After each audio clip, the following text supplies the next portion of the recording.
County Board of Supervisors meeting to order. Ask clerk to call the roll, please. Steve Carrianen. Here. Kay Wilson. Here. Tweed Truman. Here. Stacy Hessel. Here. Randy Newman. Here. Mark Helwig. Here. Thomas Duffy. Here. Marshall Savitsky. Here. Jim Evans. Here. Chuck Van Etten. Here. Jeff Haney. Here. John Righeimer. Here. Ron Kinsley. Sure. Ron Buckholz. Present. Dale Magnuson. You have a quorum. Thank you. Next item is the Pledge of Allegiance. Please rise for Pledge of Allegiance.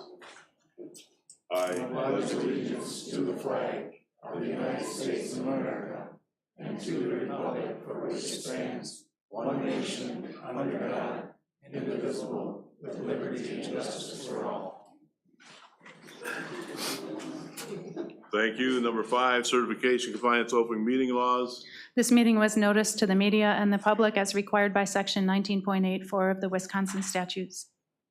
Thank you. And number 6 is the meeting agenda. The agenda is set. Number 7 is public comment. Anybody wish to speak to the board? The board will not respond. We ask you to keep it to 3 minutes so we can try to get everybody through. We can stop at 7. We have quite a few people. Please state your name and address. First person is Ann Larson, please.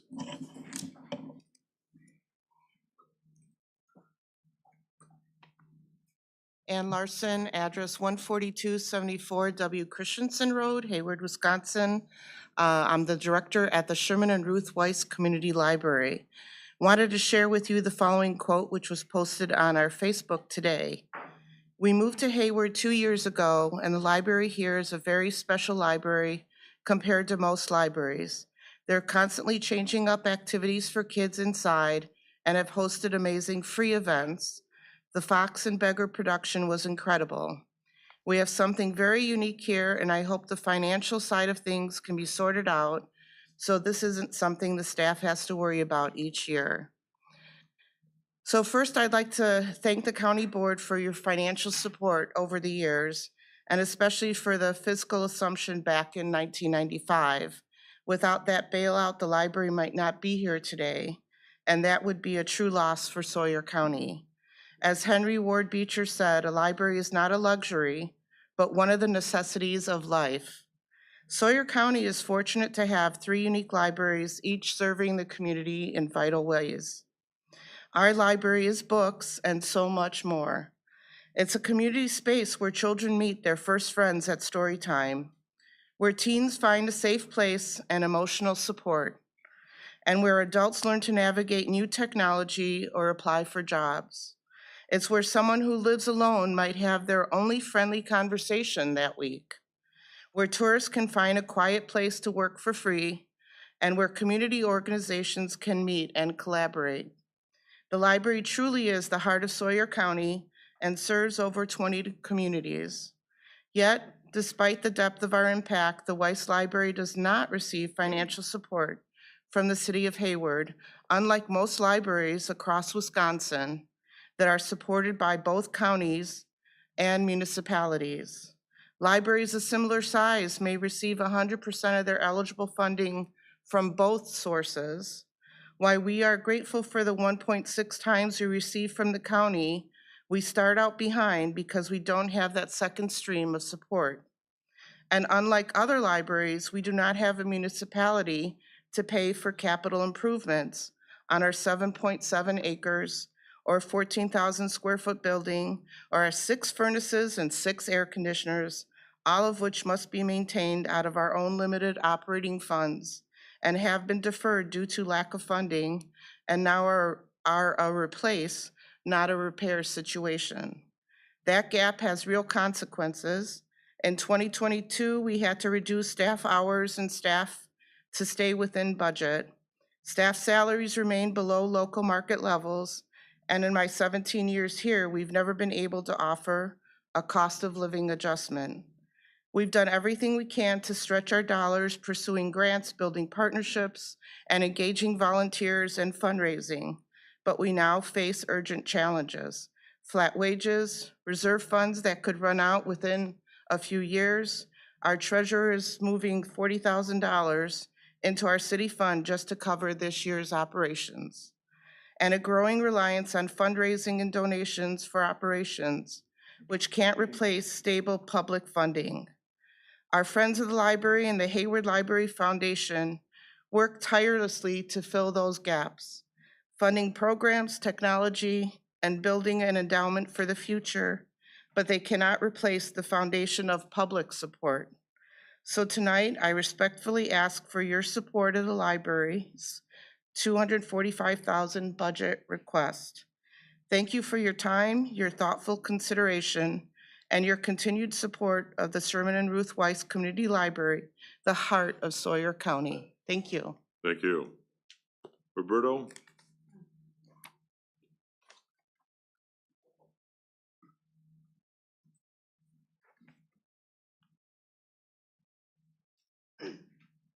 Roberto Escamilla, 10695 Ranky Street, apartment 15. I'm just here to speak about the funding to Namaquagan Transit. Unbeknownst to me, things beyond my control. I've had some problems with my car and basically can't drive it, other than out inside the city and that, and because of complications to the car. And so I've had to depend on Namaquagan for long trips outside the city. And one of the things I would like for more funding for Namaquagan Transit, especially for a storage facility for the Namaquagan paratransit vehicles. I think it would be beneficial given the giving more longevity to the vehicles so that basically they don't, because of the climate weather up here, they can preserve them better and that. And you wouldn't probably have to basically, have to get new ones. You could keep the newer ones and basically maybe some of the olders for a longer period of time. I'm talking longevity of the vehicles. And therefore you'd be saving money for not having to basically put in for new vehicles all the time and that. So that's all I wanted to say on that. So thank you very much. Thank you. Mr. Jason Weaver.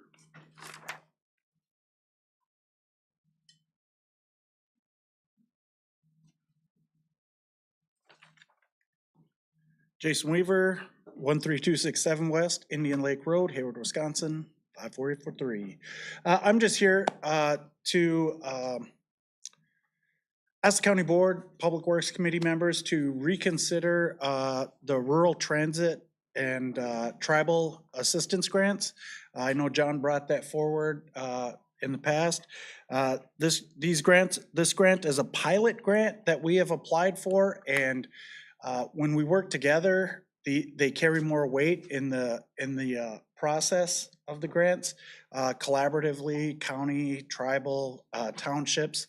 We have been able to work well with the different townships, Bass Lake, Radisson, on doing joint projects together because we have different funding sources, and so we can put our money together and get projects done. Right now, this grant that we applied for is for the Highway K corridor from about, before the golf course past Round Lake Schoolhouse Road, potential for a roundabout, some other traffic turning lanes. It's mostly about safety, and we have a joint grant right now that's Safe Streets for All. Final phase is done. The contractor's writing up the report, but we know that we get more done together, and I just want to make sure that I reiterate that what we do is just public safety, public roads. So if there's ever questions or anything else where you need me or any clarification on anything, I'm available. And I just hope you guys reconsider and maybe look at that vote again. Thank you. Thank you. Ron? Can't read your last name, my friend. Thank you.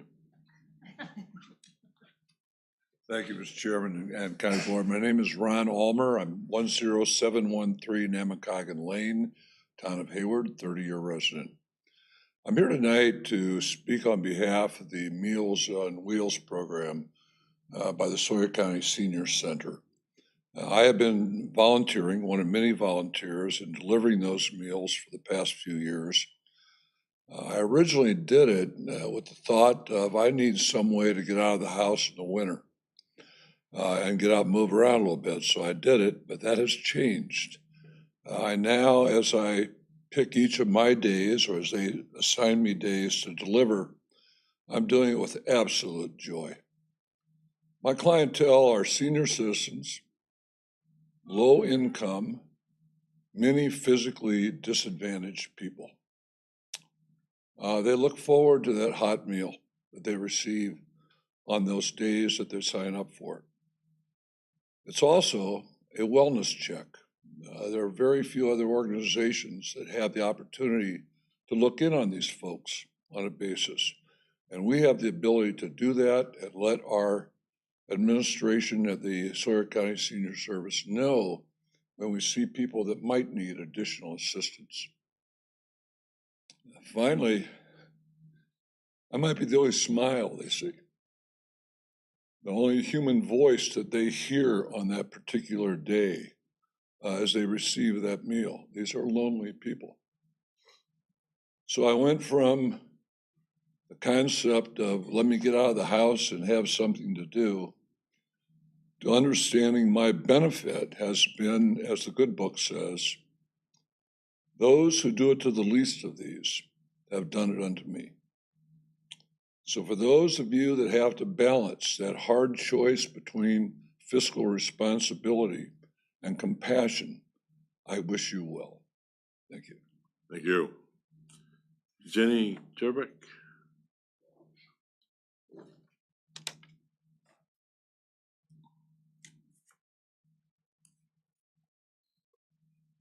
Good evening. Ginny Chabek, 10363 N McLean Road. I'm speaking to you this evening to express concerns regarding the proposed biojet fuel plant being planned for Hayward. I'm all for the intent to turn a byproduct of the logging industry into a renewable source of energy. Biojet fuel can significantly reduce greenhouse gas emissions by utilizing biomass that has absorbed carbon dioxide from the atmosphere. I have been following the information that has been made public, and I believe that key environmental concerns have not yet been adequately addressed. Specifically, water resources. What volume of water will the plant require for its processes? Will this demand strain local lakes, rivers, or groundwater supplies, especially during periods of drought? Energy and power. How much electricity or other power resources will be needed to operate the facility? What is the anticipated source of this energy, and what are the implications for local power infrastructure? Pollutant outputs. What types of air and water pollutants could result from the plant's operations? Will there be particulates, VOCs, or other hazardous substances?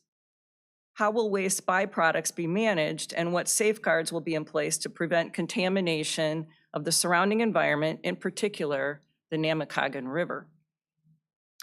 How will the biofuel product be stored on site, and how will it be transported? I urge the board, or perhaps the Land, Water, and Forest Committee, to require a full environmental impact assessment and to provide ample opportunity for public review and input before any decisions are made. Thank you for considering these concerns. Thank you. Peg Martin?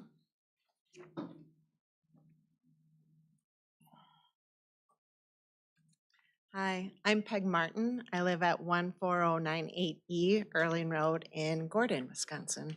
I'm here to speak on behalf of Meals on Wheels. And hopefully to add to what Ron has already said.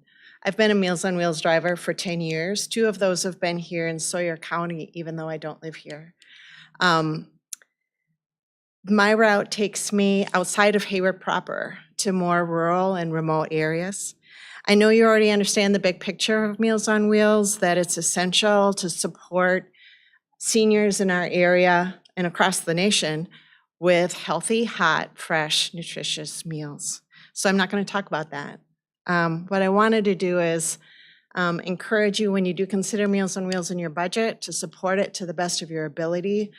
These are vulnerable seniors that they and their families are so grateful to receive. We hear gratitude every single time we go, and I think that's why Ron said his attitude has changed about what happens when he goes and why he is still a driver. The same is true for me. So here are a couple of personal stories. I wanted to give you a little picture. And if these are intriguing and you want to know more, I am more than happy to have a ride-along anytime on a route. So if any of you, anytime now or in the future, want to come on a route, please. There's nothing better than doing that in person. So I did change names, but here are Peter and Betty. Peter is a caregiver for his wife Betty, who has progressive Alzheimer's. He is a full-time caretaker. He doesn't have any other family that can give him support on a daily or weekly basis.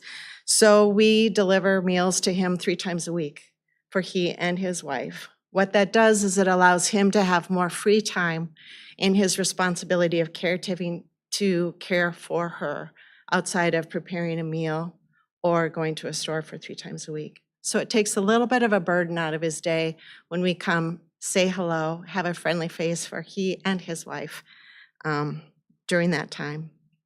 Albert is another gentleman that I met a couple years ago. We started delivering meals for him after he had a lengthy hospital stay. Again, he has some family, but only 45 minutes away. So having Meals on Wheels delivered to him allowed him to have confidence, and his family, that he would have a healthy meal during his recovery while he lived on his own without anybody else in his home. Again, a good welfare check as well for him. It was a real pleasure to see him get stronger and healthier because he was receiving at least daily a healthy hot meal. Lastly, John. John is a veteran. As far as I know, he doesn't have any family. He has progressive dementia, who lives in an incredibly remote area. And I know he enjoyed that property for a very long time. Meals on Wheels was part of the services that he received, but because it was so remote, we were only able to go 3 times a week to deliver meals to make sure he ate. So one of the things we did is to remind him to eat the meal that we delivered for him and to do a welfare check. We were able to do that for quite some time before it became quite obvious, because of our insight of seeing him 3 times a week, that it was no longer safe for him to be in his home. Nobody else had eyes and ears like we did. And we were able to pass that information on to the director, and she made the continued connections with his other services. Now he is safe in a timely way and being cared for at a veterans facility. I think that's the least we can do for people like John, who is a veteran, besides the rest of our seniors. So as you consider Meals on Wheels, please think of these individuals, whatever their names may be, in their various circumstances as you consider the budget and the impact that even a small positive encouragement that is for us to be out there doing this work. Thank you. Thank you. Donna? Drusko. Thank you. Good evening. My name is Donna Drusko. I live at 15536 Leos Road in Hayward. I'm here to represent the Senior Resource Center, and I am a part-time employee there. I'd like to share some comments that we've received for people who couldn't be here tonight about how important the Senior Center services are to the people within this community. I'm unable to stand long enough to prepare meals for myself, and it's getting harder to get groceries. Meals on Wheels has been a godsend to me. I couldn't cook for myself while I was recovering from recent surgery. A well-balanced meal that keeps me healthy, and it's a life link to the outside world. I welcome the delivery people out there that care about me, especially when we don't have family nearby. Your labor of love is truly appreciated. I didn't have balanced or healthy meals for years until this program. Meals on Wheels gives me a delicious home-cooked hot meal once a day. All the drivers check on me and talk with me. That gives me tremendous peace of mind. It gives me one good meal a day and lets me live on my own. I lost my wife 2 years ago, and I'm 94 years old, and I live on a very limited income. This is affordable to me. I was talked into this in 2023 when I got a tick bite and lost weight. Several people were concerned about me and suggested I try it. I was able to regain my lost weight, and now I don't know how I'd ever live without this program. I use a walker and I'm not able to cook for myself. It's such a help for me to be able to get pre-prepared warm meals. And then I'd like to share 2 short letters about the services that the Senior Center provides. I wanted to let everyone know how very special the Hayward Senior Center has come to mean to me. Like many of us, when I was younger, we joked about our elders going to the Senior Center, eating and playing bingo. I wandered in to sign up for an exercise class and was offered so much more. My classes are fun, so much laughter and concern for one another. I enjoy the healthy living classes that help us manage aging and the afternoon games where we can laugh and share stories. The meals are delicious and thoughtfully prepared. The staff are the best and have become friends that I value. These years have been very difficult for me, but my decision to go to the Senior Center has been one of the best. I hope everybody realizes how difficult aging can be, and all of us will be there one day. Another letter is, I found myself suddenly widowed 2 years ago, which turned my life upside down, and I had to adjust to a new life living alone. What if I fell and no one noticed? I was a good cook, but now it seemed like just a hassle to cook for one person. My eating went downhill. Whatever I could grab fast, and restaurant meals can quickly get expensive. When you're grieving, being home by yourself is not good for your mental health. I came back to the Senior Center for dine and lunch. There I met compassionate and caring people. The hot lunches are affordable and delicious. It was nice to feel noticed and cared about.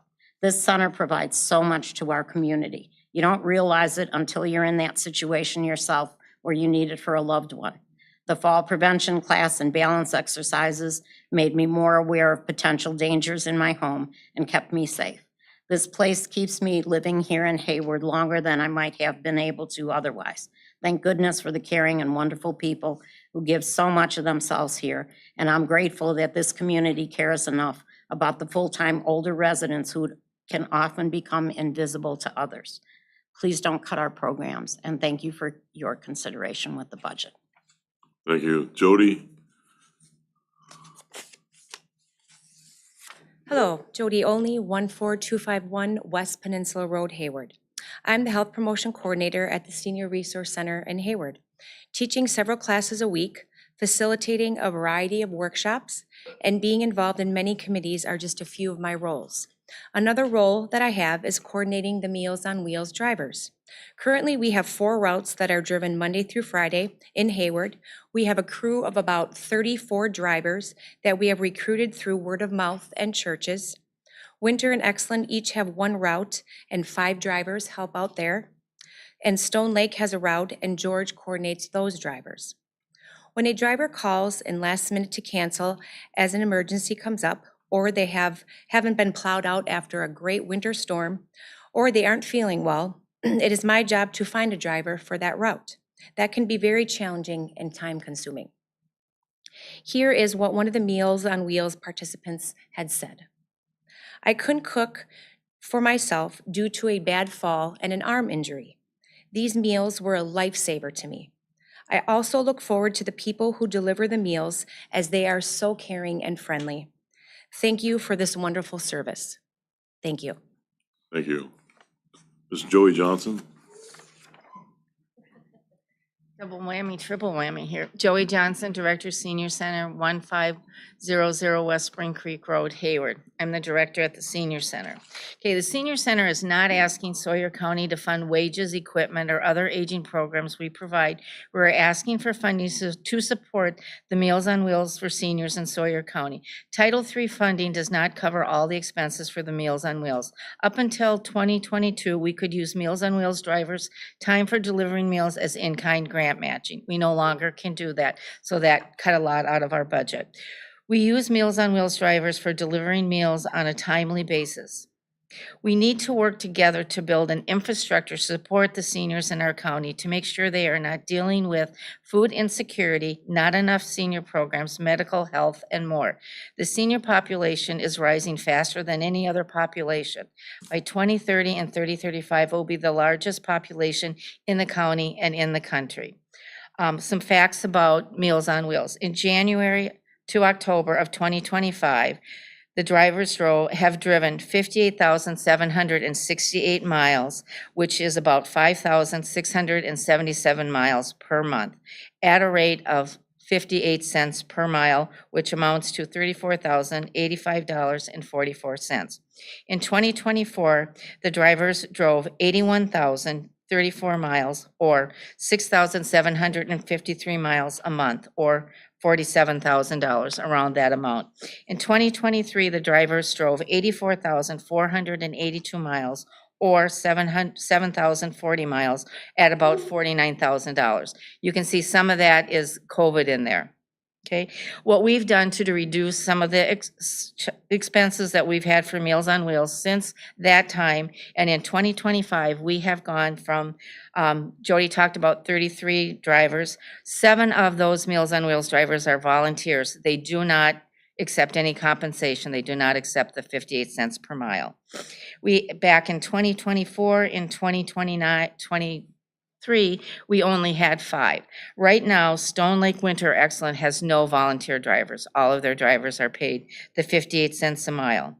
We've reduced the number of days that we reimburse the drivers. We had one driver that was driving 5 days a week and driving an enormous amount of meals. We cut that person back to 3 days a week or 2 days a week, or as needed, to cut the costs, because they charge their mileage from their home, and then they do their route. That's our policy, versus coming to the senior center and then going out. We've also reduced some of our meals for people that live, like, for example, we have a person that lives way out in Teal Lake. Instead of getting meals 5 days a week because of the mileage, they only get meals 2 or 3 days a week. And on the days they don't get meals, they are given a frozen meal. So for example, we have a lady in the Teal Lake area that gets meals on Tuesdays and Thursdays, so she gets frozen meals to supplement the other meals that she doesn't get a hot meal. That's something that we offer that a lot of counties don't offer. For example, Thanksgiving's coming up, we'll be closed on Thursday and Friday. We will provide for those that want a frozen meals for those days that they will not get a hot meal.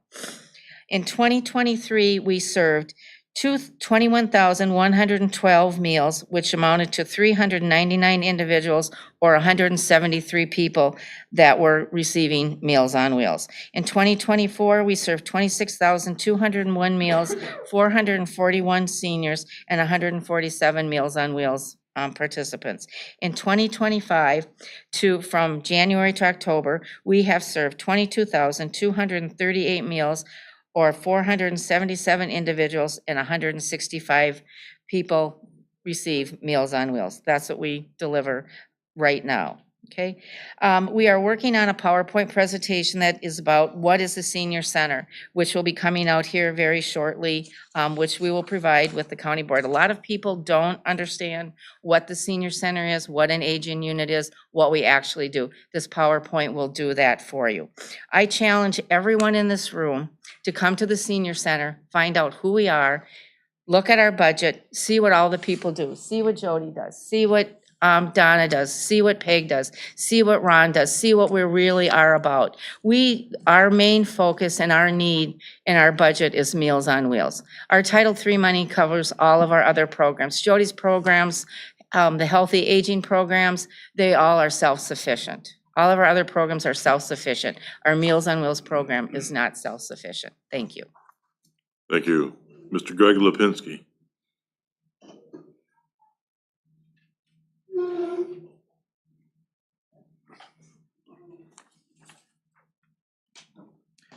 Thank you, Mr. Chairman.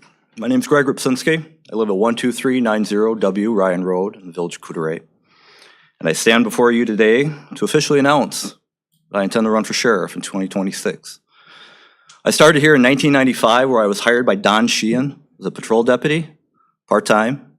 And I remained here until 2003, where I was hired by Jim Meyer as a full-time deputy. I was promoted to road sergeant by Sheriff Mark Kelsey in 2010. And I was promoted again in 2019 under Doug Morotek, our current sheriff, as your patrol lieutenant. I have a total of 30 years' experience in public safety, all here in Sawyer County. And it's my esteemed pleasure to do this in front of you, the board, which has been my home for 30 years. My only campaign is going to be simple. to protect and serve, to do the good work that we do now, to support our officers and get them ready for the challenges that you and I haven't faced yet, but they need to be prepared for, so that they can one day stand before you and replace me. So I'm proud of my small town values. I'm proud of Sawyer County. And together I intend to find justice for all. Thank you. Thank you. Ms. Linda Zomer.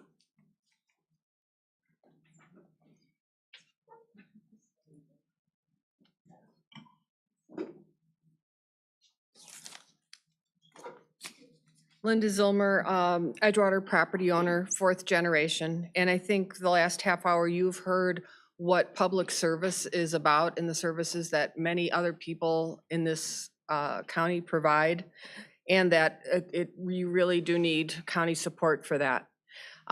Wanted to also mention that at admin committee, there was an agenda item on whether or not to continue video recording county meetings and making them available to the public.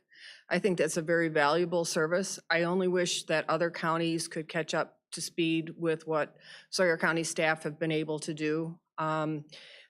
We get to see what the budget process is. I especially wish that Washburn County had gotten on board.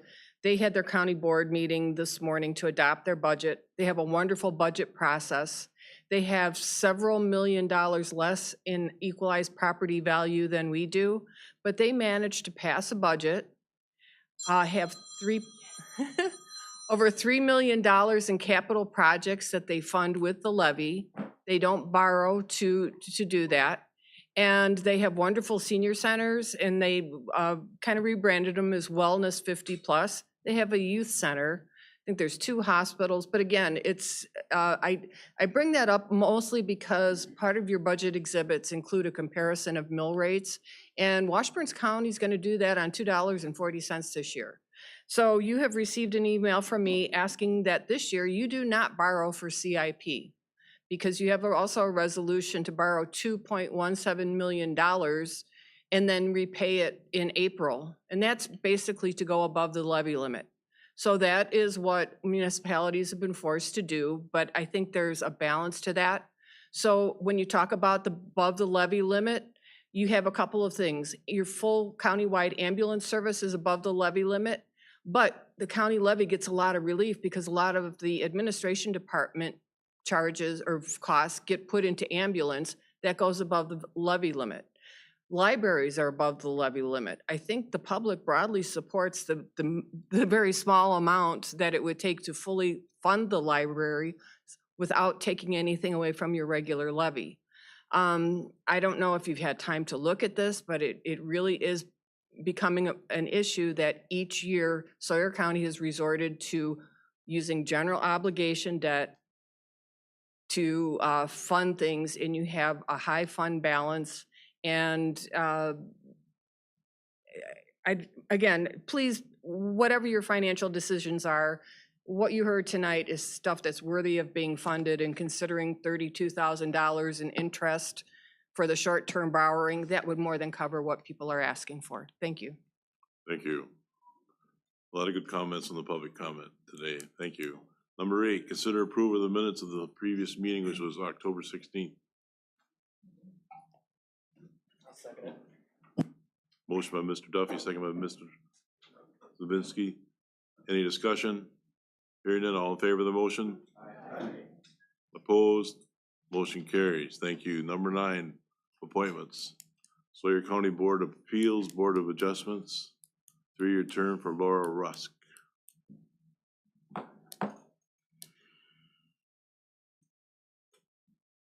I'll make a motion to approve. Second. Motion by Mr. Righeimer, second by Mr. Schuman to approve. Any discussion? Hearing none, all in favor of the motion? Aye. Opposed? Motion carries. Thank you. Letter B, Sawyer County Board of Appeals Adjustment, 3-year term, Joey Bernard. Baron, thank you. I'll make a motion to approve that. Second. Motion by Mr. Evans, second by Mr. Helwig. Any discussion? Hearing none, all in favor of the motion? Aye. Aye. Opposed? Motion carries. Letter C, Sawyer County Board of Appeals, Board of Adjustment, 3-year renewal, Gordon Christensen. I'll make that motion. Motion by Mr. Buckles, second by Mr. Carrion. Any discussion? Hearing none, all in favor of the motion? Aye. Opposed? Motion carries. Letter D, Veterans Service Commission appointments, Mr. Ray Brockman and Mr. David Van Lanscoot. I'll make a motion to approve. Motion by Ms. Hessel, second by Mr. Helwig. Any discussion? Hearing none, all in favor of the motion? Aye. Opposed? Motion carries. Thank you. Number 10, zoning committee report, Mr. Buckles. Thank you, Mr. Chairman. The zoning committee will hold its monthly public hearing next week, Friday. At last month's meeting, the committee heard and approved 3 conditional use permits, 1 final subdivision plat, and discussed several new business items. There was also a separate public hearing for a proposed campground ordinance amendment, which will be heard next. The construction season still continues, as the last minute project are still trying to get foundations in before deeper freeze ups occur. As of today's date, 563 land use permits have been issued this year, which will still be 14 permits above last year's numbers. And if there's no additional questions, I will turn it over to Jay over the proposed campground ordinance amendment, which has now been reviewed, discussed, and approved by towns twice and has been recommended for approval by the zoning committee twice in its current form. That's all in my report, Mr. Chairman. Thank you, Mr. Good Gross. evening. Back again for the campground ordinance amendment. I'll give you a quick history briefing and then I'll let you get to that. The first was proposed to look at potential amendments to camping cabins within licensed campgrounds.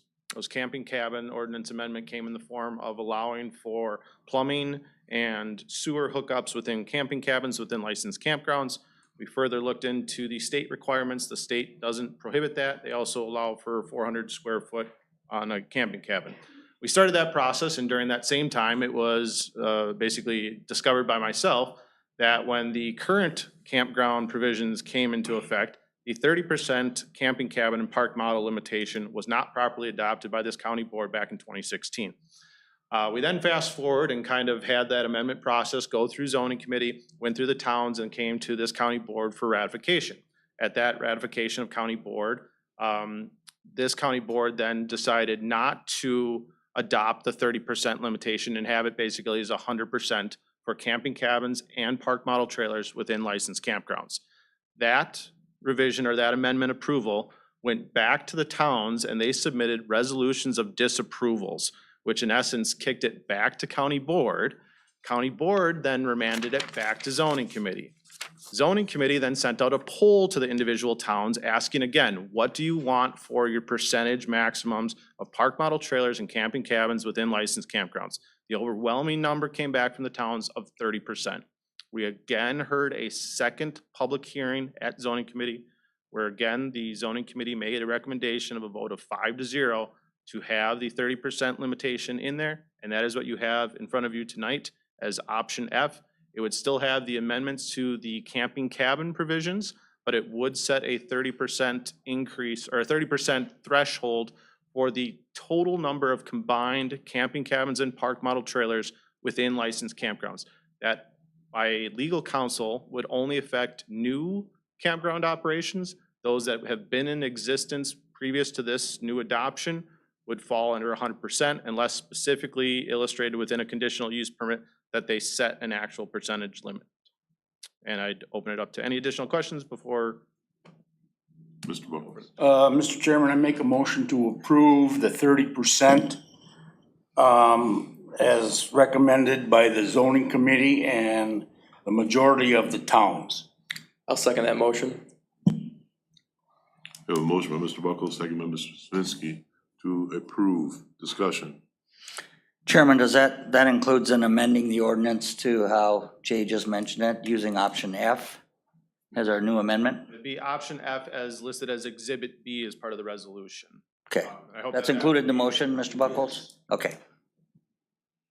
Ms. Hessel? Does this affect current construction of campgrounds? No, it would not. So per legal counsel's advice, because the ordinance wasn't properly adopted previously back in that 2016 era, those campgrounds that had been in operation or those that had previously received a conditional use permit, unless specifically illustrated within that conditional use permit that they're under a certain percentage threshold. From the couple that I viewed, specifically the new one that is part of the old Hayward National Golf Course, they did not set a percentage limitation verbatim in that conditional use permit. So they would in essence be at 100%. What about the one on Highway 77 also? That's correct then? They are also not under any type of percentage limitation. Those are the two new ones that I've been aware of as well. Any other discussion? Let's do a roll call. You want a roll call vote? Yes.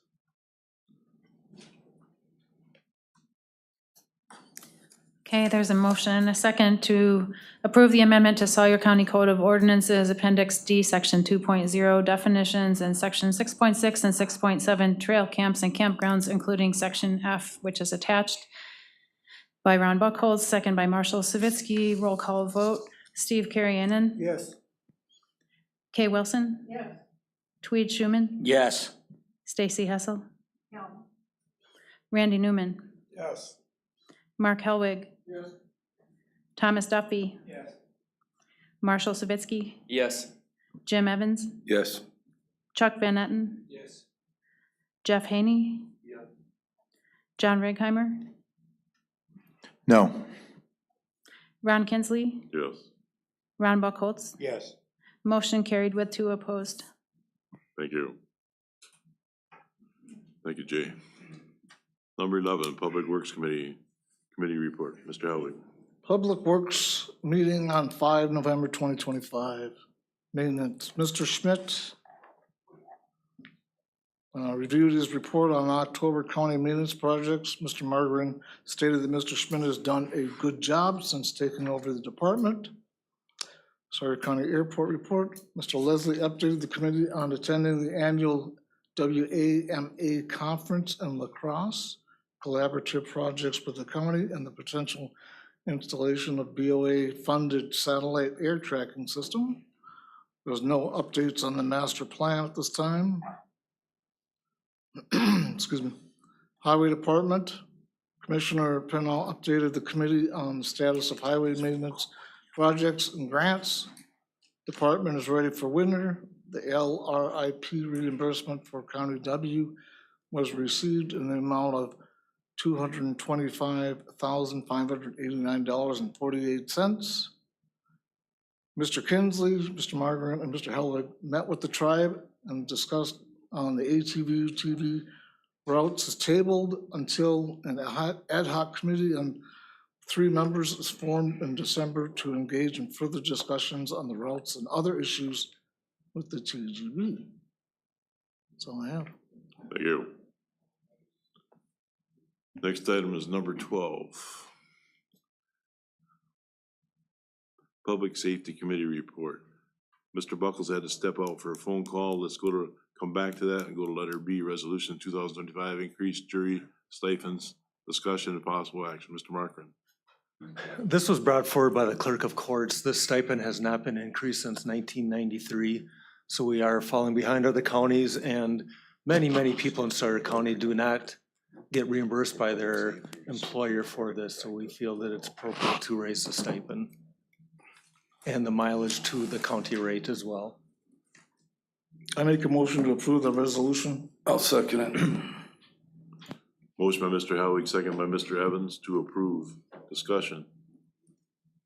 Hearing none, all in favor of the motion? Aye. Opposed? Motion carries. We'll go back to letter A, the committee report. Excuse me. Thank you, Mr. Chairman.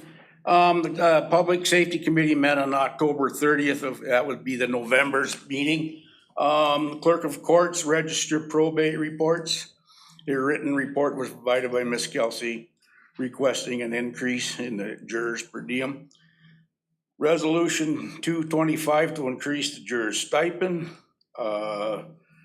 Sheriff's Department report, patrol report from Lieutenant Rapinski, call volume increased to 762 calls received in October. There has been 12 crashes in October, 233 year-to-date with fatalities year-to-date. Staff attended academy graduation for Deputy Pompich and Waller. Jail report was given by Sheriff Mirotek.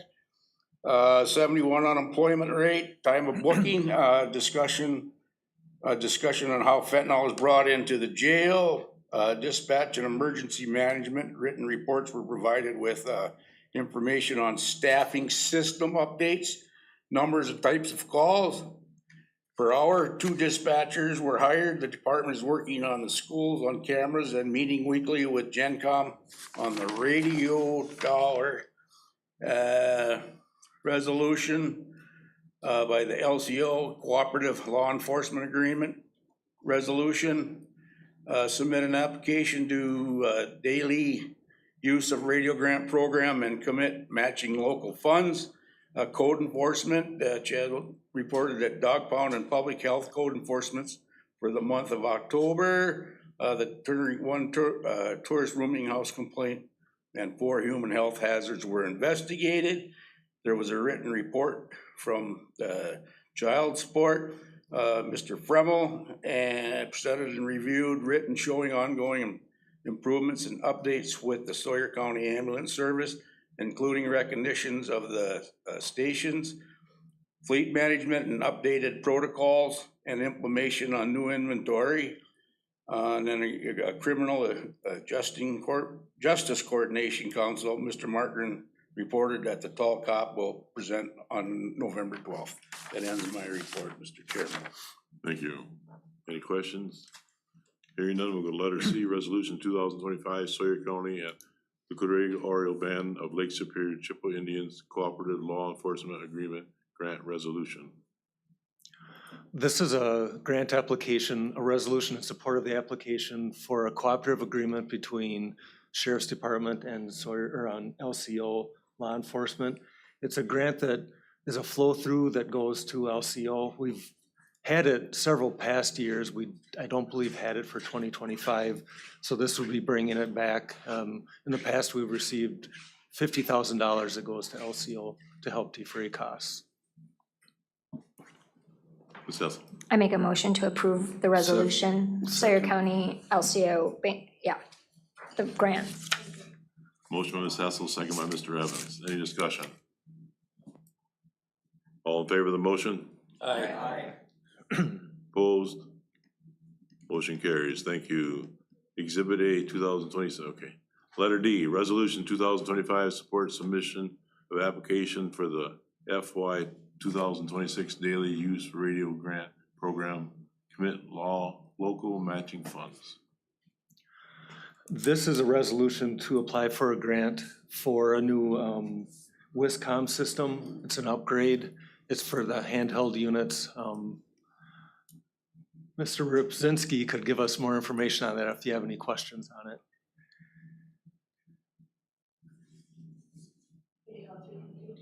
It did, yes. Chairman, I got a question. Mr. Markran, what amount is the matching funds that are required? And it's 20%. Where would they come in the budget? It's 20%. It would come out of the sheriff's budget. We don't have the grant app done yet. What do you estimate 20% at? $500,000? 50,000? I don't think it's that high. We'll get some more information on that. Mr. Luzinski, just a moment, please. We have a motion. Let's get it on the floor so we can ask questions, please. We have a motion by Mr. Buckles. I'll second that motion.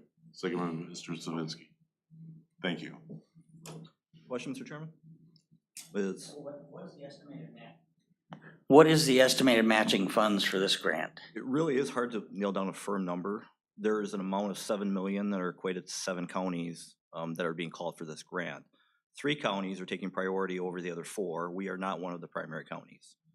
So after those funds are divvied up, it's gonna determine by how many users we need within the county, among fire departments, and county highway, and it's gonna be 20% of those. I believe there's an allotment of about $8,000 per user for each device.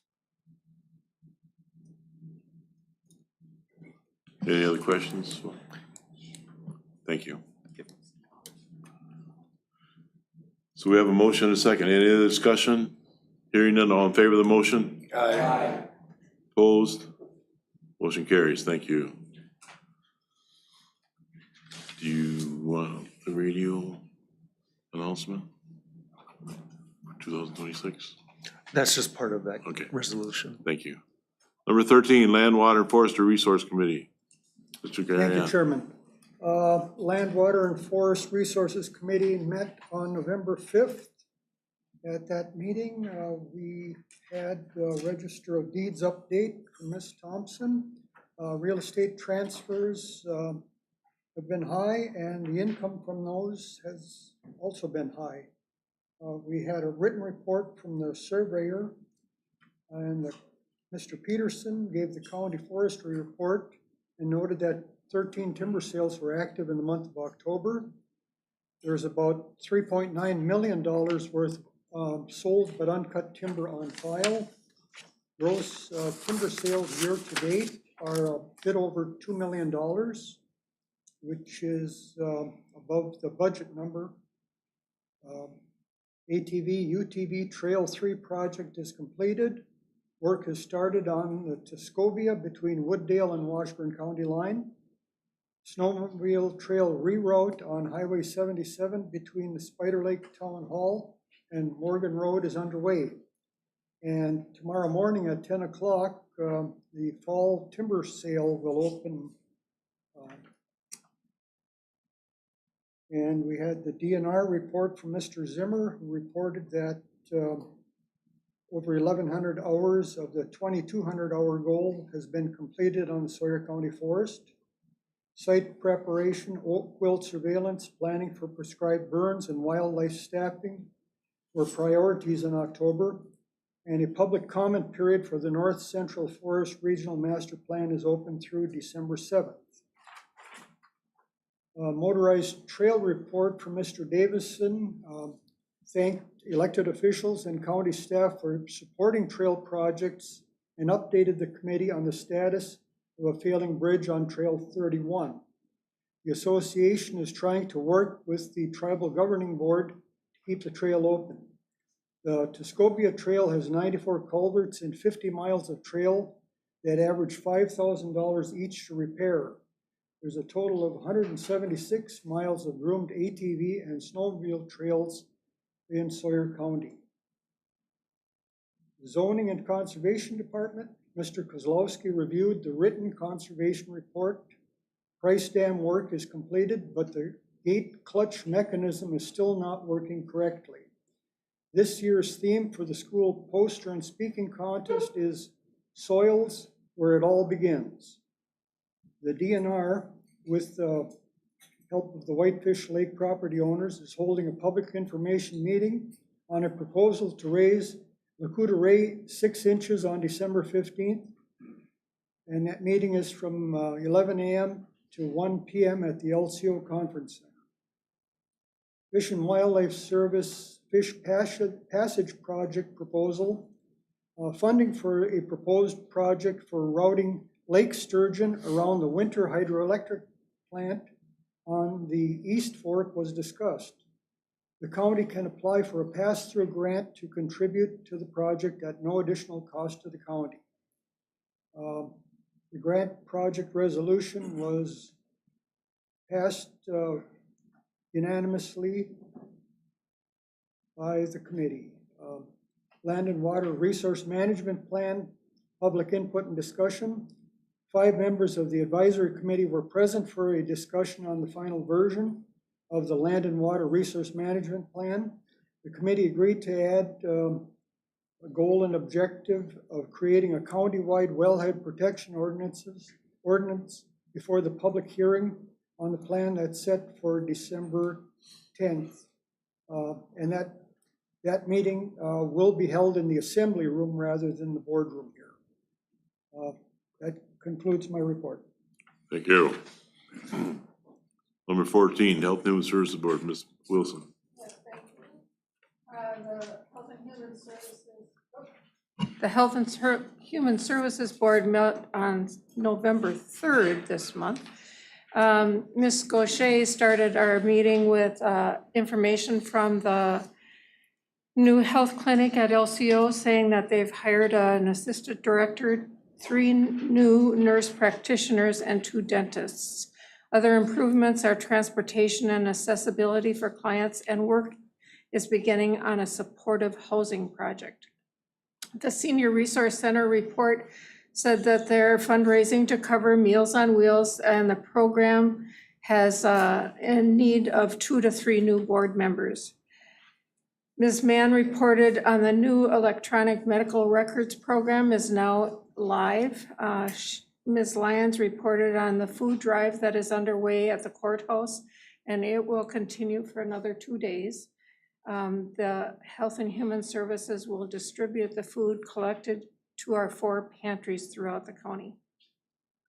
Ms. Lyons updated the Committee on Adult Protective Services.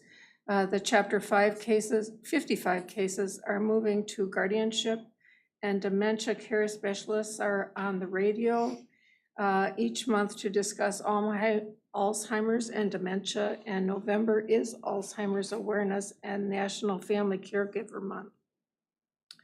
Behavioral Health, Ms. Carlson reviewed her report and said that Caitlin Meyer has started as a certified clinician for CCS and CLTS, has an employee in training. There were 3 new OWI assessments, 46 year-to-date. There are 6 clients in coordinated services and 54 clients in children's long-term care. The Community Support and Mobile Crisis report reported 6 assessments and 9 crisis calls that month, and Community Support had 47 consumers engaged. 11 were court-ordered, the rest were voluntary. Ms. Lyons presented the out-of-home care report, 27 clients, 18 in foster care, 5 in residential care, 3 in institutions, and 1 in a group home. Under Youth Justice, there were 16 referrals, 1 in secure detention hold, 34 open cases. We have 32 students in the diversion program for truancy in the Hayward School District. For economic support, there were 1,071 food share cases for $266,582 in September. And there were 7,014 calls, anticipating an increase in the call volume due to the government shutdown, but hopefully that has been resolved. Ms. McCallum reported under public health that there was the Community Health Improvement Plan stakeholders meeting at LCO, and the root causes of Sawyer County drug and alcohol abuse, mental health problems, and economic hardship, including access to housing, healthcare, childcare, and transportation, were identified for the committees to develop an actionable plan to address the possible solutions. They have an outreach and marketing efforts to continue to engage potential child care providers. There was a mass flu clinic held at the Hayward and the Winter Schools, and we provided 75 vaccinations to the students. Pertussis continues with 11 confirmed cases in Sawyer County. RSV, flu, and COVID are low. We talked about our revenue and expenses and the mental health costs by client reports, and a possible future solution to the high cost of out-of-county placements would be to repurpose the transitions house and bring the clients back to Sawyer County. That's my report. Thank you. Number 15, Finance Committee report. Mr. Righeimer. Thank you, Mr. Chairman. We met on November 6th. Ms. Darrell Etter, who represents the CEP, spoke to the board about the services they provide for 10 northern counties. CEP was asking the county to waive or extend repayment on a temporary $5,000 loan that was coming due at the end of December. After discussion, it was determined that it would set a bad precedent to waive loans, and a better alternative would be to require repayment and reissue the loan, or consider reissuing the loan at another meeting if the entity requested further financial assistance. We talked again about the 2026 budget. Mr. Markren reduced the projected CIP interest from approximately $3,000 after working with the bank and entered that adjustment in several places in the budget. The 26 proposed budget documents were reviewed again. Discussion about the Senior Resource Center request for $9,000 more than the recommended amount centered on the SRC being a nonprofit, and the committee asking to see a specific budget showing where funds are applied. Concerns were expressed about increasing funding for outside entities when county departments had cuts.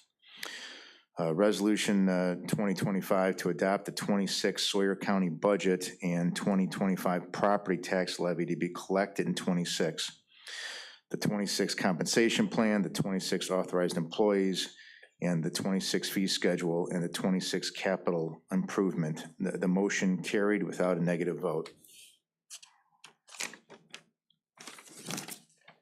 Mr. Markren explained that the CIP borrowing resolution and stated that he would like to move toward not doing this as much in future years. The loan is largely for funding the public safety radio communications project. Resolution 2025 to approve bank loan not to exceed $2.177 million for 26 capital improvement projects was carried and passed without a negative vote. Mr. Lehner provided a written report for the Treasurer's report. On the Finance Department report, Ms. N. reviewed sales tax revenues, budget performance reports for October 25 and October CIP purchases. For Department financial updates, Ms. N. reviewed the 24 financials and the October 25 revenues and expenses for maintenance. 2025 revenues are at 0% of budget, expenses are at 86%. For the budget reports, reviewed the 24 financials and October 25 revenues and expenses for IT. 25 year-to-date revenues are at 0% of budget, expenses are at 79%. The maintenance and IT departments do not generate revenue. That's important to remember. Investment reviews and updates. September investment report was provided. Interest rates are still holding above 4%, and that ends my report. Thank you. Next item is the 2026 budget. Mr. Markren. Thank you. This is the third and final look at the 2026 budget, and I'm going to go through this rather quickly. I'll just highlight the changes from what we've seen the previous two meetings. So Alex, if you can scroll with me kind of quickly. The highlight, as was mentioned, we ended up saving about $3,000 from the projected interest on the CIP borrowing. So that is what the change that you're going to see throughout this report. So then we can switch down to expenditures, one more, I believe. So everything highlighted in yellow is what changed. The debt service repayment is again reflecting about a $3,000 reduction in the interest for the CIP. That also reduces the total expenditures by that same amount of $3,000. The next slide shows the county levy. Again, the debt service repayment change is reflected there, and the total levy also was reduced by the $3,000. The next couple slides you can kind of skip over there till we get to one more. This is a little harder to see, but this is a larger breakdown of the budget levy components. Again, the changes are just the $3,000 to debt service, which carries down to the final total levy, as that is outside the revenue limit. Ambulance has not changed. Library outside organizations are not changed. The funds to nonprofit organizations, that's the statutes that allow us to do those, that have not changed. Nothing in the CIP has changed. So scroll down a couple more till we get to the debt service repayment schedule. And again, that is just reflecting the reduction in interest and the overall payment for 2026. And then the last couple slides are unchanged as well, just looking at the levy rate history, and then the comparison with other counties. Any questions on that part? Mr. Schulman. I do. Mr. Markern, can you put the libraries back up there again, Sure. please, and blow it up? I mean, their requested amount and what you're actually recommending we fund them at. Right there. Can you blow that up? That's too small. So most of the libraries are getting what they requested or what? Correct. And there's just a couple libraries that requested more and we're not granting that, or what is it? All but 2 of the libraries we support at the statutory level, which is 70% of our circulation costs attributed to Sawyer County. There are 2 that request beyond that, and we've traditionally funded them beyond that too. And those are Weiss Community and Winter. Winter did not ask for an increase. They haven't in a few years now. Yeah. So my recommendation was to move forward with that. Weiss did ask for a $35,000 increase from last year, which was a rather large increase. It would be about, I guess, 17% or so. I did not recommend going forward with that much of an increase. Did you go forward somewhat on it though? I did, yep. I think I put it at $215, which is a $5,000 increase. And again, my rationale for not doing it was I asked our department heads to tighten their belts for this year because we started with quite a deficit that we had to work through. And then to give an outside entity that kind of an increase when we're asking our own people to tighten their belts, I didn't feel was right in principle. So that was my main reason. Is that the same rationale you used for not funding the Senior Resource Center, what they requested? Correct, yes. With the library, it would not affect any other departments directly, because if we chose to fund it at the higher level, that would be an outside levy. So we could increase the levy in the same amount. But I gave you my rationale for that, and Well, my motion, Mr. Chairman, would be to approve the budget presented by increasing the Senior Resource Center to their requested amount.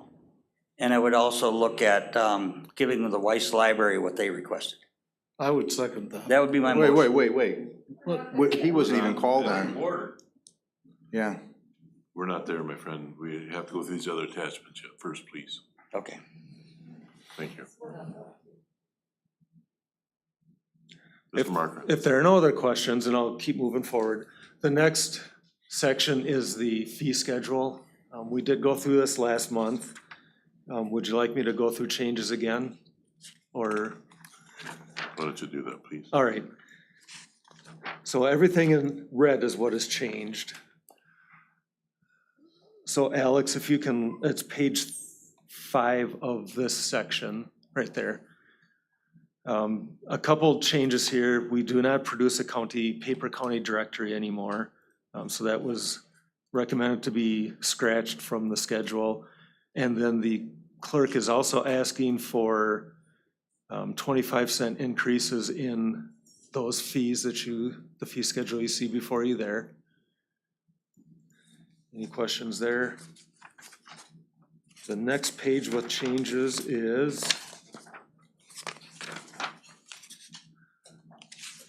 page 13. This comes from Health and Human Services.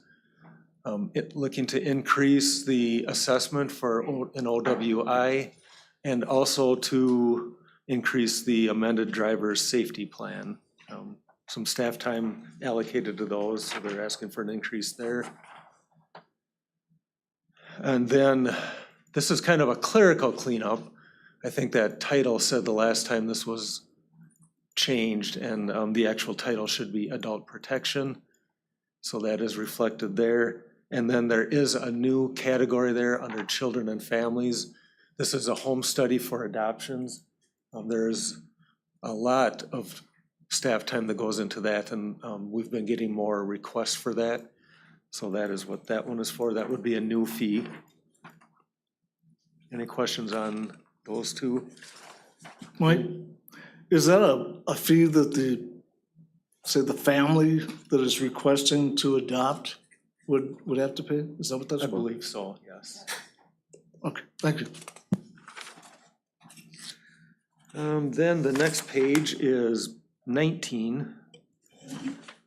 And this is coming from the Register of Deeds.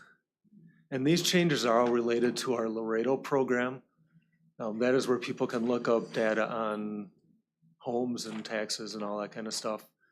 And a lot of realtors use it. So what she is proposing is a graduated fee schedule for that. I think our costs went up on it a little bit too. So this would be if they, and it's per use per month. So 0 to 25 uses per month would be $95 with an overage charge and so forth there from $251 to $500 all the way down to an unlimited amount. So any questions on that one? The next one is on page 21. This comes from the Sawyer County Treasurer. And if you recall, I believe it was earlier this spring, we did change the two above the red. What our treasurer found out is we missed one. So if somebody's property is in the process of being taken back by the county for late taxes, they have a right of first refusal to buy it back. But we have a lot of expenses advertising and going through the motions to get it there. If they buy it back, we couldn't collect anything under the thing that we did in the spring with those two fees. So this is a proposal for a $300 administrative fee for notice of commencement, which is what it takes to get that process started. There's some legal work, there's some advertising costs there. So that's another new one. Any questions on that one? Then getting into zoning. Jay has left the building, so I'll try to explain this as best I can.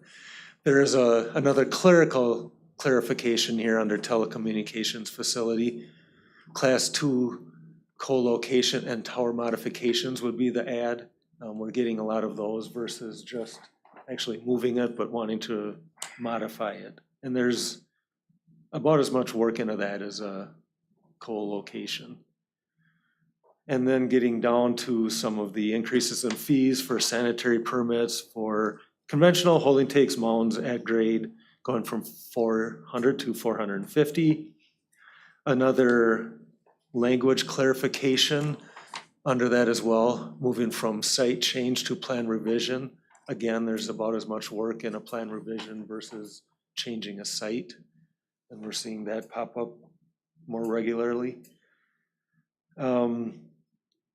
Wisconsin Fund Grant Program Site and Inspection Filing. That one is going away. The next page, this is scratching the zoning ordinance book. It's not getting rid of it, it's moving it to a new location that we'll see on page down, I believe. Any questions so far in zoning? The next page then is an increase across the board on some non-principal structures. And so the proposal, or actually for the primary, is $50 increases, as you can see in the schedule there, according to the square footage. The auxiliary buildings, a $25 increase, and again, you can see the schedule there as well. And then at the very bottom of this page, there's another clarification in language, shoreline restoration and alteration, a fee of $75 for that. Again, it costs just about as much to do that as restoration. And then the next page, this is another one we no longer do, haven't had a request for this in years, and that's a reproduction recorded tape. A lot of people don't have a tape player anymore, so not a lot of need for that. And then this is where you'll see the zoning ordinance book reappear. And then the other one is fax and scanning. We really don't have that in zoning anymore either. The final one then, and this is, the zoning department has found out over the years that people seem to be willing to try to do something without going through zoning. if they got caught, they were willing to pay a double fee. The department would like to triple that fee to try to discourage that behavior. So, any questions there? And that is it with this fee schedule. So then moving on to the FT, or the capital purchases for 2026, we've looked at this list, I think, 3 times now. This is the list from department heads. The total would be just under 2.2 million. We would have some sale of squads to recover some of that money. And then the debt issue then would be 2.177. We did, for 2025, change how we do CIP debt funding. We used to do a full debt issue, a note issue for, I think the first few when Sawyer County started doing this about 8 years ago, or up to 10 years even. And so what we have strived to do and were able to accomplish last year, proposed again for this year, is doing it in a single year and doing it through a local bank. 2 reasons for that. Single year in a local bank, we save lots of interest in doing it this way. And again, going through the local bank, we can save the costs with an issuance, which can range from, for this size issue, $35,000 to $50,000. So these are cost-saving measures trying to get our overall levy down a little bit. And the hope is down the road, we can get where we're not having to levy as much in our CIP as we can get some of our other costs, which it was mentioned earlier, but we've seen some increased costs with out-of-county placements or even in-county placements. We've been working really hard to reduce those. Part of that is beefing up some of our programming to try to get to those people before they get to that point. So right now, we're kind of double paying because we're growing the programming, but we still have the people that are out there. So we're hoping with the programming, it alleviates the need for some of that outsourcing down the road. But it puts a stress on our budget. So that's why proposing the full CIP debt issue again. Any questions on that? You have questions on that? Oh, no. We're just ready to make a motion, I think. And then. But I did have one question, Mr. Martin. Sure. Can out-of-county placements fall outside the levy limits, though? I see that's an option. They Why can have we if they're not court considered that? ordered. Court ordered. Yep. We have not done that in the past. And very few of these are court ordered? I can't speak to that for sure. I know they're not all, and I don't know that the majority is, but we do have some that are court ordered.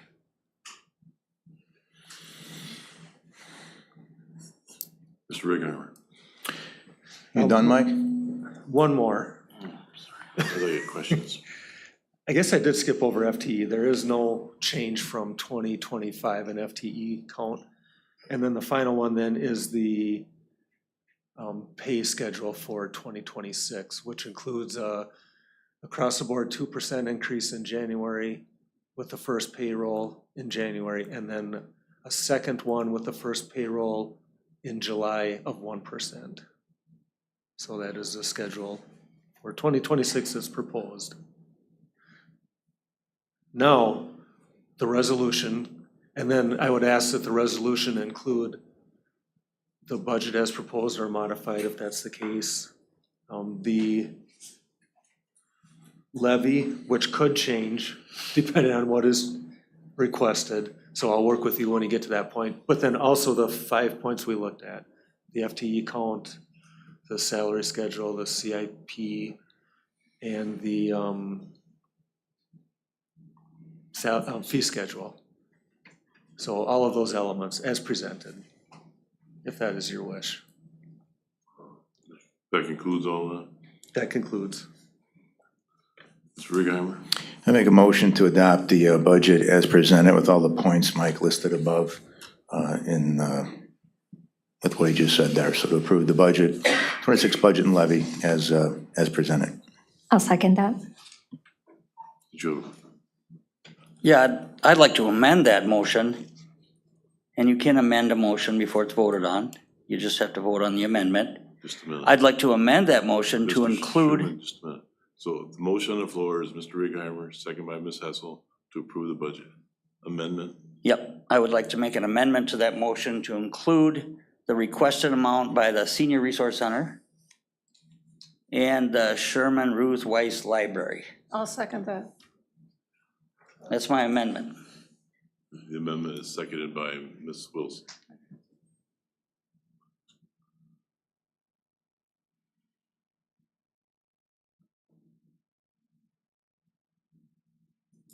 You have that? Yes, we'll do a roll call vote. Can I ask point of order on, so what are we voting on? Are we voting on the first one or the second? We will vote on the amendment first. The amendment was made by Mr. Schuman, second by Ms. Wilson. The amendment is first because it's amended, okay? Questions? Can the clerk repeat that amendment? Yeah. Resolution 2025 to adopt the 2026 Sawyer County budget and 2025 property tax levy to be collected in 2026, the 2026 compensation plan, the 2026 authorized employees, the 2026 fee schedule, and the 2026 capital improvement plan amended to include the requested amounts by the Senior Resource Center and the Weiss Library.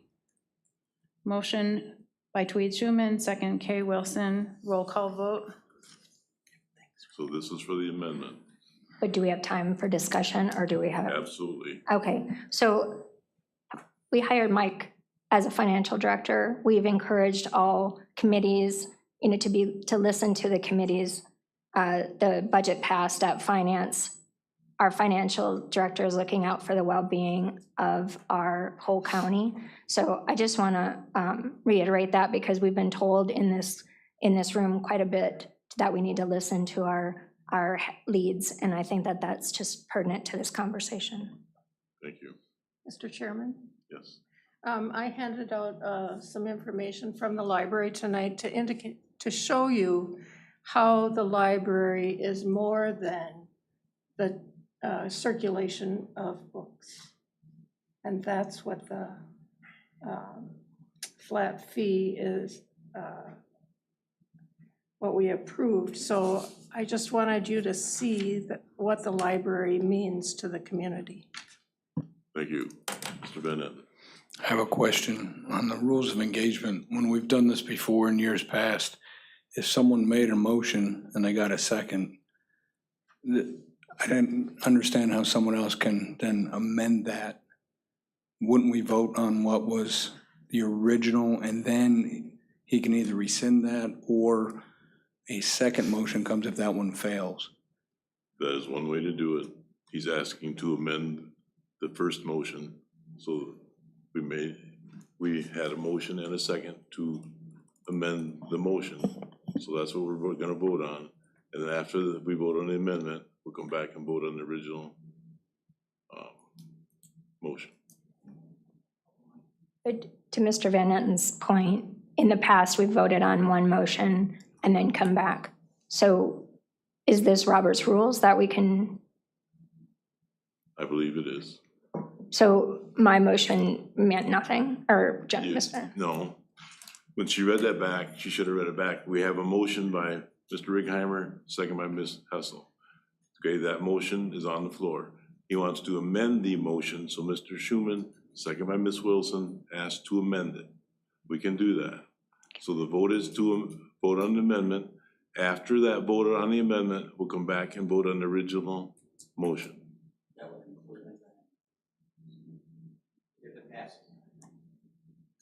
What did you say, please? That we would vote then on the original motion that includes the amendment if it passes. If it passes, that's Yep. correct, yes. Anybody have any questions, what we're doing? Roll call vote. Steve Carrienan, Yes. Kay Wilson. Yes. Tweed Schuman. Yes. Stacy Hessel. No. Randy Newman. No. Mark Helwig. Yes. Tom Duffy. Yes. Marshall Savitsky. Yes. Jim Evans. Yes. Chuck Van Etten. Jeff Haney. John Righeimer. No. Ron Kinsley. No. Ron Buckholz. Yes. Dale Magnuson, Yes.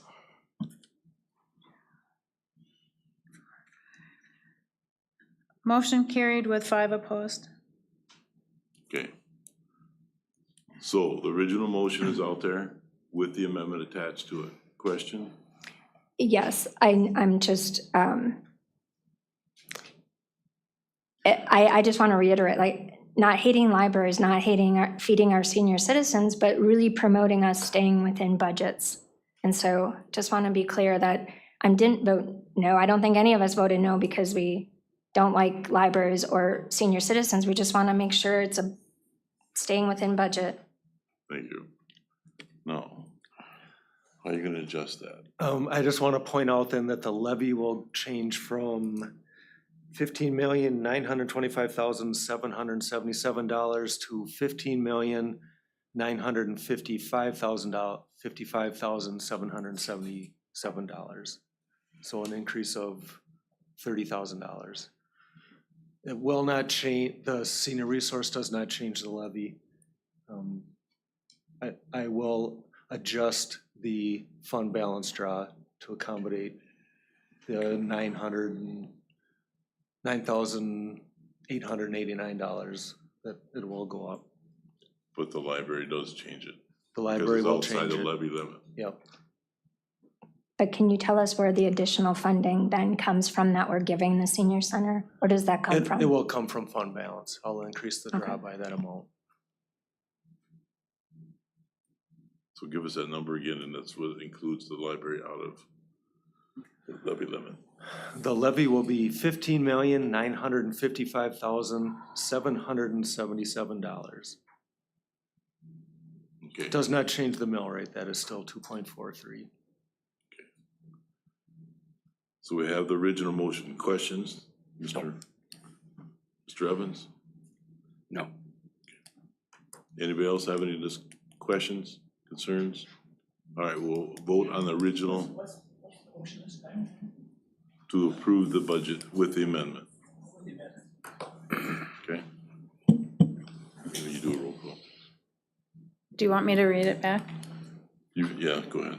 Okay, we have a motion that was carried to approve Resolution 2025 to adopt the 2026 Sawyer County Budget 2025 property tax levy of $15,955,777 to be collected in 2026, the 2026 compensation plan, the 2026 authorized employees, the 2026 fee schedule, and the 2026 capital improvement plan, which reflects the amounts requested by the Senior Resource Center and Weiss Library. So roll call vote. Steve Carrianen? Yes. Kay Wilson? Tweed Schuman? Yes. Stacy Hessel? No. Randy Newman? No. Mark Helwig? Yes. Thomas Duffy? Yes. Marshall Savitsky? Yes. Jim Evans? Yes. Chuck Van Netten? Jeff Haney? John Righeimer? No. Ron Buckholz? Yes. Ron Kinsley? Yes. Dale Magnuson? Yes. Okay. Motion carried with 3 opposed. Thank you. Moving on, letter C, CIP request a waiver of repayment extension of the $5,000 loan. Mr. Markren, please. Well, first we've got the CIP bank loan approval of that resolution, which is in front of you there. The interest rate was 4.39% on the $2,177,000 with a repayment of April 1st, 2026.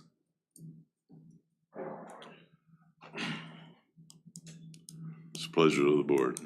I'll make a motion to approve the CIP bank loan. Mr. Buckles. I'll second that motion. We have a motion by Ms. Hessel, second by Mr. Buckles to approve the 2006 CIP and bank loan. Any discussion? Hearing none, all in favor of the motion? Aye. Opposed? Motion carries. Letter C. Mr. Markren. Yes, the Finance Committee heard from a representative from SEP who requested that we either waive or extend repayment on a loan, $5,000 loan that the county granted SEP in July of '24. So, and it's due December 31st of '25. So it was an 18-month loan. The wishes of the Finance Committee were to not set a precedent of loan forgiveness, because we have done this with a couple other entities in the past. So we requested full repayment by December 31st as scheduled, and then we did leave it open, Finance Committee left it open to be applied for again in the future, to have another loan from the county. So Alright. there's no action at the board. Oh, okay. Mr. Carrion, you want to add anything to that? No, I think it's pretty straightforward to what was asked and what the committee decided, so I understand they're tight right now for funding wise, but I think they'll be able to go through, especially if we're able to offer addition or the same type of thing going, in early next year. Thank you. So we can go right on, move on, right? Mm-hmm. Thank you. Number 16, Economic Development, UW Extension. Mr. Righeimer, please. We met on November 3rd. Hayward Lakes Visitors Convention Bureau, Ms. Simons reported on fall marketing statistics and stated web traffic is up. Ms. Simons discussed the fall YouTube campaign in 2 parts and talked about video views and conversions from that. University of Wisconsin Extension Department report, Ms. Bellatruce introduced Ms. Adrian as a new addition to the department. Sierra County LCO Economic Development Corporation report, Mr. Lamoro reported on the upcoming financial literacy workshop and progress on the lumber exchange building. Mr. Lamoro discussed the forestry revitalization bill and how it would positively impact the Hayward area. And Mr. Duffy requested information on Flat Creek, that's been sold, and also had questions on the new fitness center which should be opened up soon off of 77. Trail reports, Ms. Treela Newman reported on motorized trails. She stated cleanup, brushing, and clearing was underway preparing for winter, and also reported on the creation of a new trail near Twin Lakes and Highway 77. Mr. Duffy reported on non-motorized trails. He stated that there were 8,500 skiers registered already for the Berkey. All mowing and brushing of trails has been completed. There is an upcoming training named the Turkey Berkey, and that ends my report. Thank you.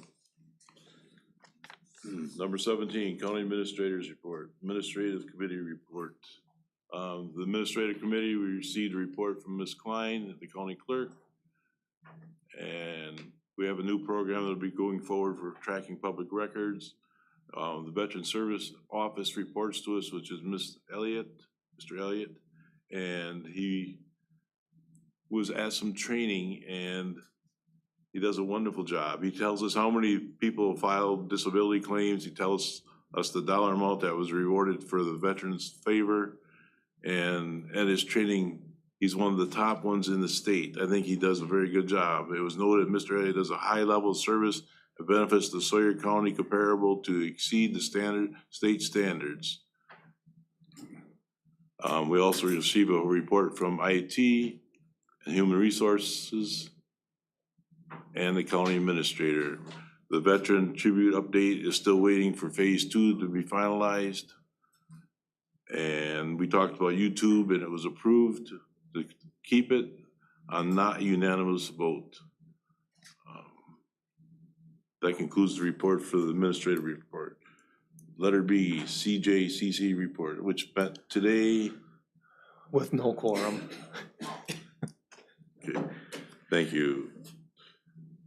Is there anything else you want to add? Yeah, I'll add a couple things. I don't have as much this month, but just want to thank everyone for the budget process. Staff did a wonderful job, department heads presenting their budgets, their requests, and thank all of you for your work in it too. It was a great effort, and I'm always glad when we get there. It's kind of a stressor in my life, so tonight's a good night. Also, we just received our 2024 audit this week, and it's the best audit we've received as far back as I can see. We have only one finding, that's for limited segregation of duties. We will never get rid of that one with our small staff we have here. But we were able to, last year we had relying on the auditors for certain financial statements, and we were able to get rid of that one this year. 2 years ago, we had 3 findings. The third one was relying on the auditors to make audit adjustments. So 95% of the credit goes to Randy Ean, the accountant. She is doing an amazing job, and I can't really take credit for it, but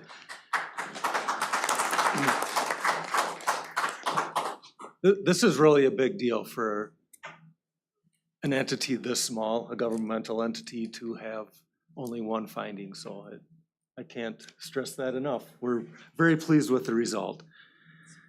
Strategic planning, still working with department heads on that. We had a meeting laying out what the county board had done, the 5 areas of focus, and then I've asked them to pick at least 2 areas of focus if they can, and then pick at least 2 or write 2 goals within that.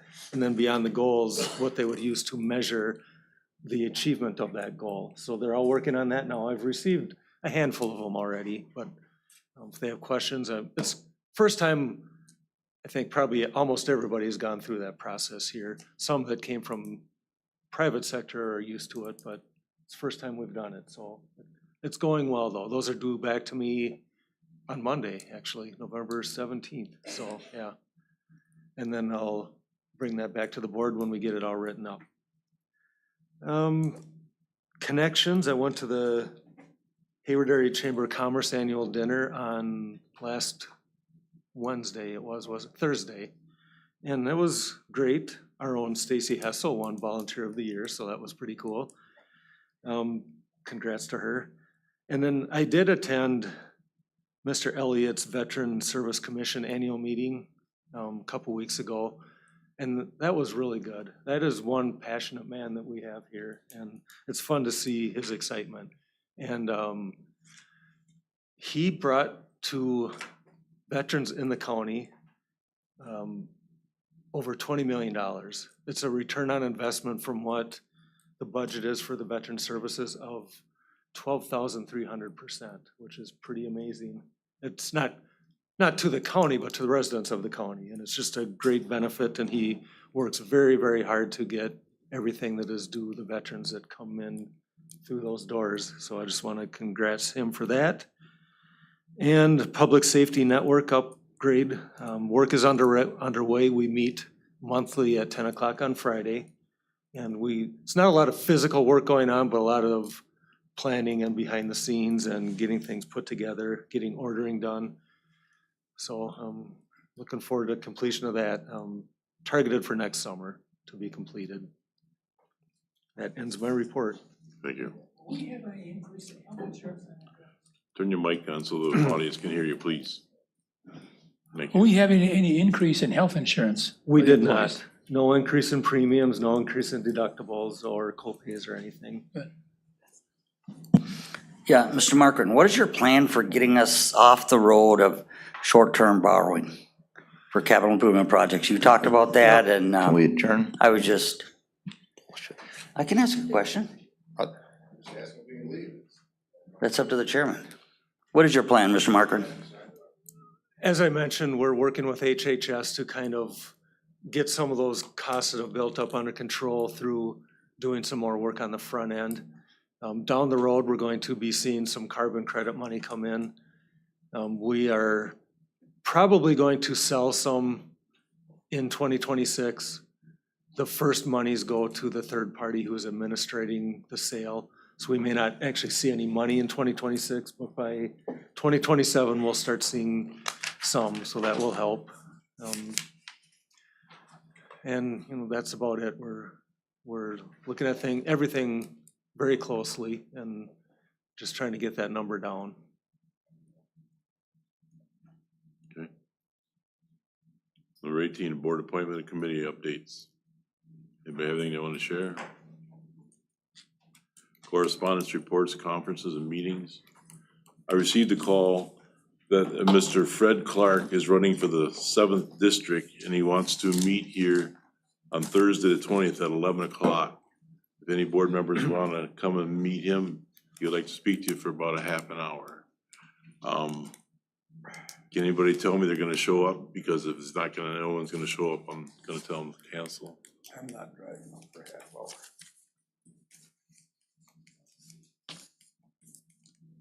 Okay, thank you. Anybody else have anything for correspondence? Future agenda items? Thank you for your valuable time. Meeting adjourned.